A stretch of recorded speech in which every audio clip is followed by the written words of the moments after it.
Hello, Andy Stuart, Ashton Gate, where Ipswich Town have drawn 1-1. Again, 5 in 6. Could have been 1-1 in 6 of 6 had they not conceded a late goal against Reading. Scoreline of choice, but a decent performance again, thoroughly deserved their point.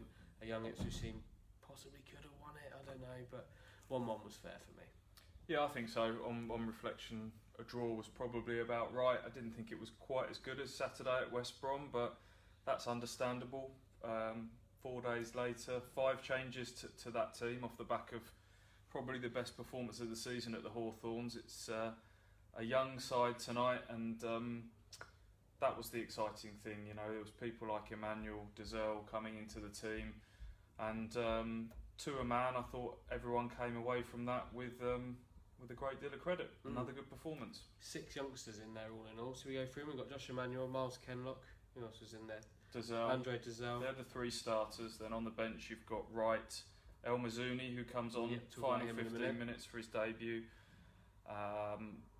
Teddy Bishop. Teddy comes on for the last few minutes as well, and actually, made a bit of an impact in those last 4 minutes as well. So 6 in the squad today, and that's not even mentioning Flynn Downs and Jack Lancaster, who are both out with illness and injury respectively. So Lambert sat in this seat just behind us a few minutes ago and used his post-match press conference to really wax lyrical about the future being bright and this crop of youngsters. He started talking about Gates and Brazil and Beattie, etc. And this is the first time. He was very quick to say, I'm not comparing them in terms of quality, but this is the first time that we've had this number of players all come through at the same time. So yeah, that's great, isn't it? There's a few more of them as well. Tristan Nydam, Ben Morris is out injured, Ben Falami, and then Luke Wolfenden, who we sometimes forget about because he's busy, in the words of Phil Brown, getting a bloody nose in League Two, and he'll be back in the summer. Another one as well. It is exciting.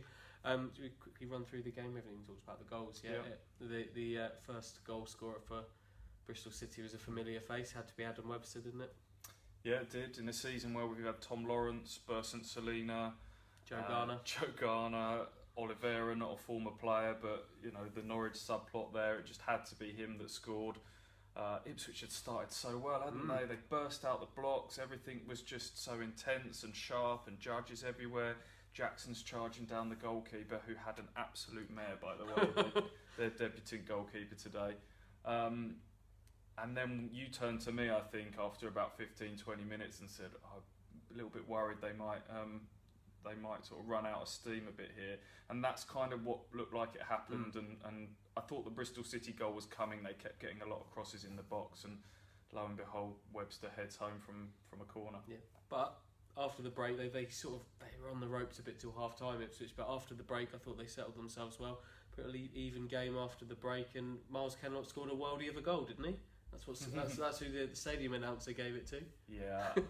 Yeah, I don't think even the most optimistic could be claiming that one. Good. I mean, he deserves a goal for it because it's a great move.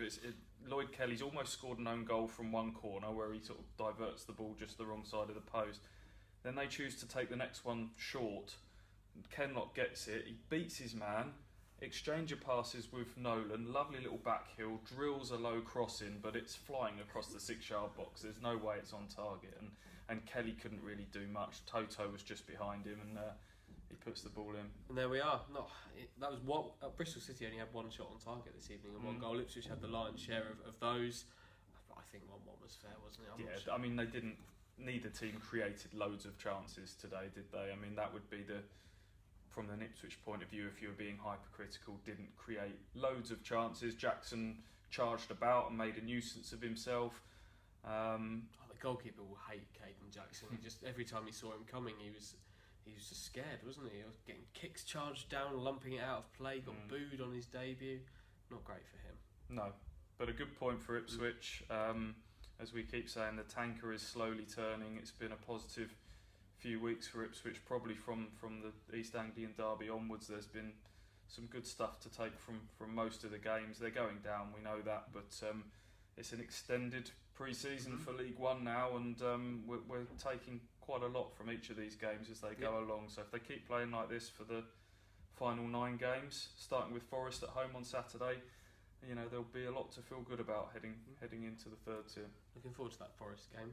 a few subplots in there with Mr. Keane returning. That should be good. We're going to hit the road. It's a long way back to Ipswich.